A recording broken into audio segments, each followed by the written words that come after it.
Bismillahirrahmanirrahim and welcome you all to the new class, to the new session, DVM 5th semester, and this course is about animal breeding plans and policies. इस course को हम इंशाल्लाह इस पूरी semester में cover करेंगे. So today will be discussing the very first topic, और first topic है सिलेक्शन. याद रखें कि ब्रीडिंग और जेनेटिक्स में सबसे इम्पॉर्टेंट टर्म रूल, या इसको रूह कह लें जेनेटिक्स की, ब्रीडिंग एंड जेनेटिक्स की, वो है सिलेक्शन. हम क्यों करते हैं animal breeding and genetics? Just for selection, ताकि हमें अच्छे ब्रीड मिलें, ताकि हमें अच्छे एनिमल मिलें. हम जो एग्जिस्टिंग ब्रीड्स हैं हम उसमें उसको इम्प्रूव करें, उसके प्रोडक्शन के ट्रेड्स को इम्प्रूव करें, उसके रिप्रोडक्शन के ट्रेड्स को इम्प्रूव करें, उनकी डिजीज रेजिस्टेंस को बढ़ाएं, ताकि हमारी पास जो हमारी लाइव स्टॉक है वो आला मयार की हो. सिर्फ हमें नंबर्स नहीं चाहिए कि इतने मिलियंस और हमारे पास हेड्स है, रादर पर हेड प्रोडक्शन कितनी है, दैट इज इम्पॉर्टेंट. तो वो यही गाय जो कि आज से कई दिहाई पहले, 50-60 साल पहले, एक गाय जो 5-10 लीटर दूध देती थी, आज वो गाय 60-70-80-100 लीटर तक दूध देती है. ये किस वजह से पॉसिबल हुआ? बिकॉज ऑफ जेनेटिक्स और बिकॉज ऑफ सिलेक्शन. एक मुर्गी जो कि 5-6 महीने में अपनी एडल्ट एज को पहुंचती थी, आज वो 40 दिन में पहुंचती है. कैसे पॉसिबल हुआ? Through genetics, through selection. हम सिलेक्शन करते हैं तो उससे हम ट्रेड्स को कई गुना उसकी प्रोडक्शन और उसकी कैरेक्टर्स को बढ़ा देते हैं through genetic selection. So genetic selection is very important, it is a magic. अगर हम इसको प्रॉपरली करें, वाइजली करें, तो इसके बड़े दूर रस नताइज होते हैं जो कि हम कम टाइम में बहुत ज्यादा प्रॉफिट अपने एनिमल से ले सकते हैं. सो सिलेक्शन क्या है? A process in which certain individual in a population are preferred over others for the production of next generation. इसमें कुछ इंडिविजुअल्स को दूसरों पे फोकियत दी जाती है. किस लिए? ताकि वो अपने नस्ल को बरकरार रख सके. ये फोकियत क्यों दी जाती है? क्योंकि उसमें कोई आला कैरेक्टर होगी, इसलिए उसको फोकियत दी जाती है. इसकी सिंपल मिसाल ये कह लें कि अगर आपके पास एक वैकेंसी है और उसमें से आपके पास 50 एप्लीकेंट्स है, तो आप किसको रखेंगे? जिसकी सबसे अच्छी जीपी हो, जो सबसे अच्छा बोल सकता हो, जिसकी कम्युनिकेशन ठीक हो, जिसका विजन ठीक हो, जिसकी सोच अच्छी हो. ठीक है, तो आप उस बंदे को रखेंगे जो अच्छे कैरेक्टर का मालिक हो.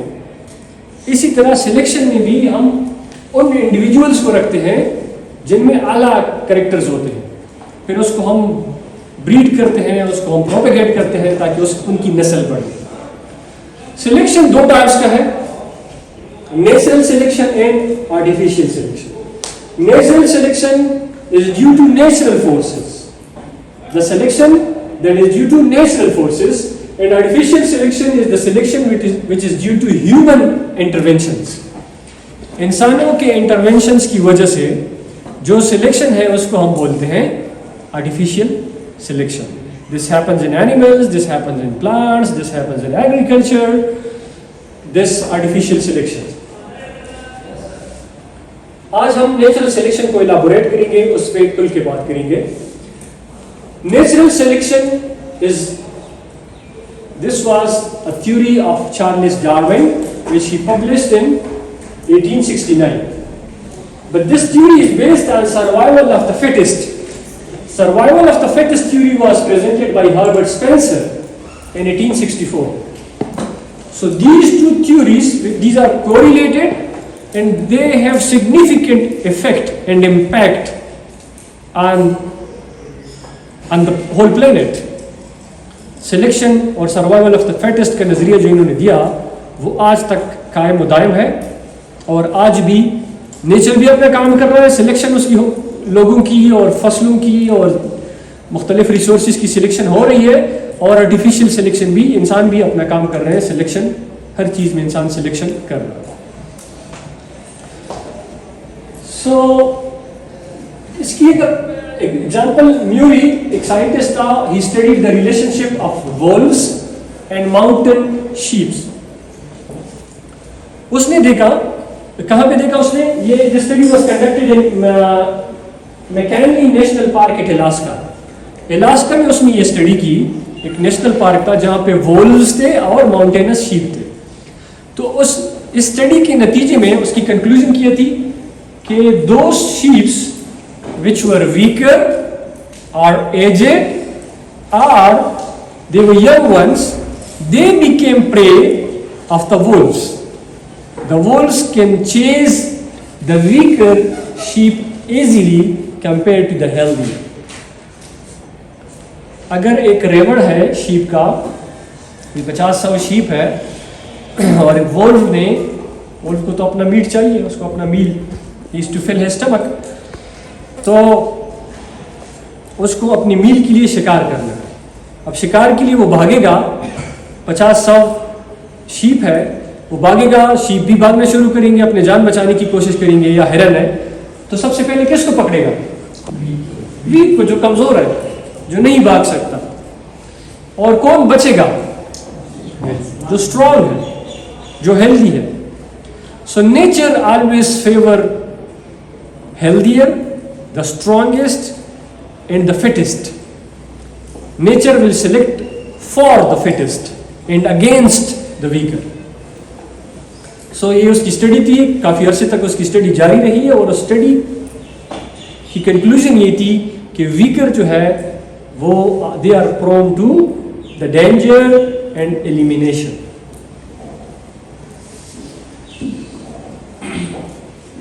दूसरी एग्जाम्पल है इंसान बजाते खुद। Human being itself is a good example of natural selection. All human being they belong to same species, we are Homo sapiens. लेकिन इस बात को आप ध्यान से गौर से सुने कि होमो सेपियन इज अ स्पीशी। हमारे एक फैमिली होती है, बड़ी फैमिली, उसके पास जेनस, उसके बाद स्पीशीज। तो अगर हमारे फैमिली में हमारे साथ इर्द गिर्द कौन कौन है हमारे ह्यूमंस के साथ? फैमिली में कौन है हमारे साथ? मंकीज, जी, एप्स, ग्रेट एप्स, और चिंपैंजीज, ये हमारे कजन्स हैं, biological cousins. And homo sapien is not the only species of human being. Human being is the latest species of human being. इससे पहले जो स्पीशीज थी, इंसानों जैसी स्पीशीज थी, वो क्या थे? निएंडरथल्स थे। निएंडरथल्स तकरीबन 30,000 साल पहले वो खत्म हो गए। लेकिन साइंस आज इस बात को मानती है और ये प्रूव कर चुकी है कि इंसान और निएंडरथल्स, मौजूदा इंसान homo sapiens and Neanderthals, they lived in the same world for quite long. कोई 5-10 हजार साल ये एक दूसरे के साथ रहे। निएंडरथल्स कद में छोटे थे, दे वर मस्कुलर, लेकिन but they do not have the mental capability as the modern human being have. उनकी लैंग्वेज इतनी रिफाइन नहीं थी, उनकी कम्युनिकेशन इतनी रिफाइन नहीं थी, उनके टेक्निक्स इतनी रिफाइन नहीं थे जितने आज के इंसानों के हैं। तो now there are two theories. एक थ्योरी कहती है कि इंसानों का, होमो सेपियंस का और निएंडरथल्स की फाइट्स हुई on many occasion and many places, geographical places, और इंसानों ने अपने लेटेस्ट टेक्निक्स की वजह से निएंडरथल्स को शिकस्त दी। एक थ्योरी ये है। दूसरी थ्योरी ये है कि इंसानों की और निएंडरथल्स की आपस में इंटरब्रीडिंग हुई, वो एक दूसरे के साथ इंटरब्रीड होते थे। तो इंसान डोमिनेट हुए और आहिस्ता आहिस्ता निएंडरथल्स जो है वो वेनिश हो। इस थ्योरी की बेस, ये थ्योरी किस तरह प्रूफ होती है कि निएंडरथल के साथ आज भी कुछ निएंडरथल्स के जो हमें स्केलेटन मिलते हैं या उनके जो बाकायाजात रिमेन्स मिलते हैं, जब उसकी डीएनए को स्टडी किया जाता है, ह्यूमन की डीएनए को स्टडी किया जाता है, तो highly similarity between these two, 99.9 तक। और आज के जो ह्यूमन बीइंग है, इसके डीएनए में वही फिंगरप्रिंट्स पाए जाते हैं जो कि निएंडरथल्स के थे या उससे पहले होमो इरेक्टस के थे, उससे पहले जो स्पीशीज थी ह्यूमन बीइंग।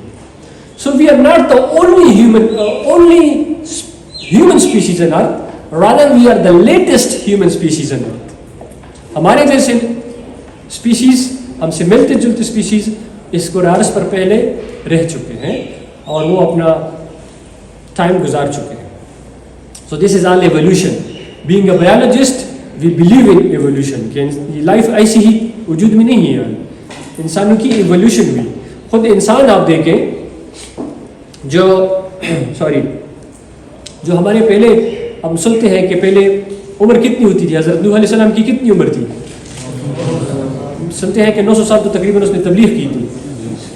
तो उसकी उम्र कितनी होगी? और उनके कद कितने थे? जो हम पढ़ते हैं कि कौम आद की कद और कौम समूद की पावर, और जब वो खजूर के दरख्त को पकड़ते थे उसको जड़ों से उखाड़ देते थे. Is it possible for we human being, for 5-6 feet human being? No. तो कितने लंबे होंगे वो, कितने पावरफुल होंगे. और जब हवाएं आई तो उनके सर ऐसे टकराने लगे जैसे कि दरख्त एक दूसरे के साथ टकराते हैं. So this is all evolution, and evolution is being going on and on, और ये जारी रहेगी, सारी रहेगी जब तक दुनिया है. Natural selection. नेचर ने हमें सिलेक्ट किया. We should be very thankful for the nature.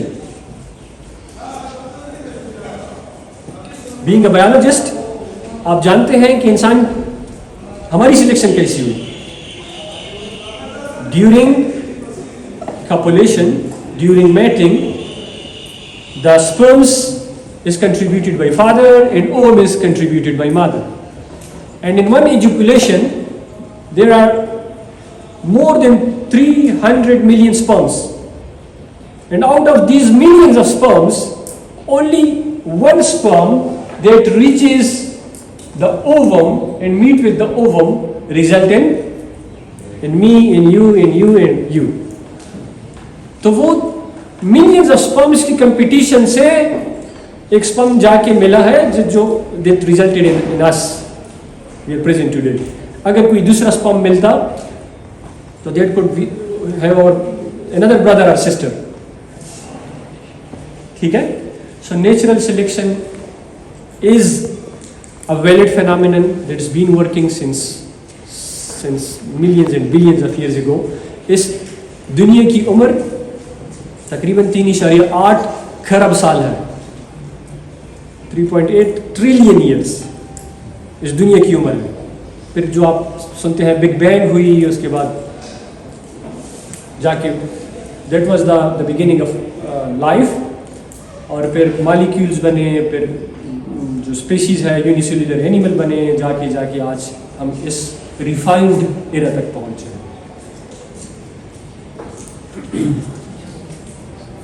Human being have common origin. At one time, all men had the same skin pigmentation. वो जो हमारे पहले आबाओ अजदाद थे, जो ओरिजिनल few human being थे, human species के, उन सब की कलर सेम थी, उनका स्किन पिगमेंट सेम था.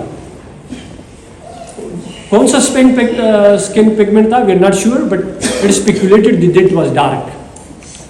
Dark is the origin, and the life human species originated from Africa. उसके बाद ह्यूमंस माइग्रेट हुए फॉर फूड और for different agro ecological conditions. मुख्तलिफ जगहों में आबाद होने लगे. तो जिस ह्यूमन बीइंग को जो जगह सूट करती थी वो वहाँ पे आबाद होने लगे. और जो जीन रिस्पॉन्सिबल है फॉर स्किन पिगमेंट, उसमें म्यूटेशन होने लगी वक्त के साथ साथ, और that's why we have a grade of human skin colour from complete dark to complete white, and in between colours like us brown. So why this skin pigmentation happens? Because of mutations over time. और फिर nature ने अपना काम किया. जो dark skin colour है, for that dark skin colour Africa was best suited.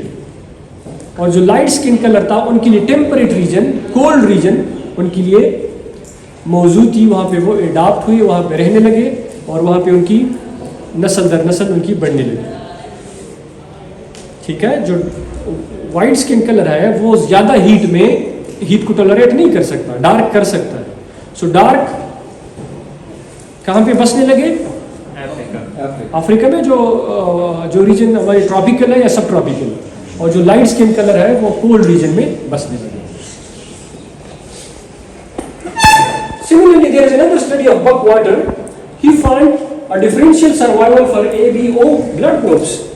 He found that for blood group A, gastric carcinoma was higher compared to the other blood groups. Similarly, for blood group O, peptic ulcer was higher compared to the other blood groups. So this means that nature is still doing its work. Natural selection हो रही है, और अगर ये study true है और ये बड़े पैमाने पे चल रही है, so selection is against these blood groups A and O, until there are other forces which are making equilibrium in the gene frequency. सिर्फ ये force नहीं है, there are too many forces which contributes to natural selection. Now, natural selection is a complicated process, and there are many factors that determine proportion of individuals that will reproduce. Reproduction is very important. Reproduction होगी तो नस्ल का बका होगा, reproduction नहीं होगी तो नस्ल की बका नहीं होगी. I was a student of Islamic jurisprudence in my BA. तो BA में मैरिज की डिफिनीशन ये थी कि marriage is a social contract between two human being, between a man and a woman, for legalisation of sex and procreation of children. उसका बुनियादी मकसद ये है कि नौ इंसानी की बका हो, नस्ल इंसानी की बका हो. सो वो कौन से फैक्टर्स हैं जो कि डिटरमिन करते हैं रिप्रोडक्शन को और सर्वाइवल ऑफ द फिटेस्ट को और इंसान नस्ल की बका को? Mortality, specially in early life. अगर मॉर्टेलिटी जिन स्पीशीज में ज़्यादा हो, जिन इंडिविजुअल्स में ज़्यादा हो, जिन फैमिलीज में ज़्यादा हो, जिन स्पेशली इन अर्ली लाइफ या ऐसे जीन्स हो, लीथल जीन्स, तो वो सर्वाइव नहीं कर पाएंगे. Duration of the period of sexual activity. कुछ स्पीशीज है उनकी सेक्सुअल एक्टिविटी मखसूस पीरियड में होती है, जैसे कि sheep and goat, we know they are seasonal breeders. इस तरह बर्ड्स, कुछ बर्ड्स हो गई, तो अगर वो सीजनल है, ब्रीडिंग उनकी सीजनल है, तो दैट इफेक्ट देयर रिप्रोडक्शन. इस तरह the degree of sexual activity itself, अगर सेक्सुअल एक्टिविटी ना हो तो उस नस्ल की बका नहीं हो, उस स्पीशीज की बका नहीं हो. So this is important, sexual activity for the procreation of the beings, human being or other biological beings. Then the degree of fertility of individuals in population. Again ये भी डिपेंड करता है कि वो individuals उस species की कितने fertile है. आज अगर आप देखें, proportion देखें, तो Africans they are the more fertile. उनके बर्थ काफ़ी ज़्यादा होते हैं, फॉलोड बाई एशियंस. और यूरोपियन उनकी जो आबादी है वो आपने सुना होगा, आपने पढ़ा होगा कि उनकी आबादी कम है. Their fertility is a bit low compare to Asians in Africa. So this may be due to the environment. जो हॉट एरिया के लोग हैं, जो कि ट्रॉपिकल सब ट्रॉपिकल एरिया के लोग हैं, they are more fertile compare to the temperate region people. Now, whether in wild state or in domesticated form, elimination of detrimental genes is still going on. जो detrimental genes है वो खुद ब खुद eliminate होते जा रहे हैं. शायद एक दो केसेस हम देखें detrimental genes, लेकिन वो अपने full maturity तक नहीं पहुंचते, और अगर पहुंच भी जाए तो उनकी reproduction नहीं हो सकती, वो अपनी नस्ल को जारी व सारी नहीं रख सकते, तो वो ऑटोमेटिकली एलिमिनेट हो जाते हैं. तो इसका क्या मतलब है? Survival of the fittest. कौन जिंदा रहेगा? जो कि फिट होगा, जो कि स्ट्रांग होगा, जो कि एडाप्ट करेगा, जिनमें एडाप्टेबिलिटी हो. This works in biological process as well, and nowadays even in other walks of life as well. अपने पहला मोबाइल जो हमने देखा था, जो मैंने परचेज़ किया था, या जो आपने परचेज़ किया होगा, शायद उस वक्त आप छोटे थे, लेकिन दैट वाज नोकिया. नोकिया 3310 बड़ा सेट होता था, and we were very happy once we had this that Nokia 3310. सो वो पहला सेट था। तो अब तो होना ये चाहिए कि नोकिया सबसे पीक पे होता। अब मैं इंटरव्यू देख रहा था नोकिया के सीईओ का, वो बता रहे थे कि हमने अब नोकिया बिल्कुल it is about to vanish. आजकल कौन से हैं? एप्पल है, टेस्ला है, बाकी है, सैमसंग है।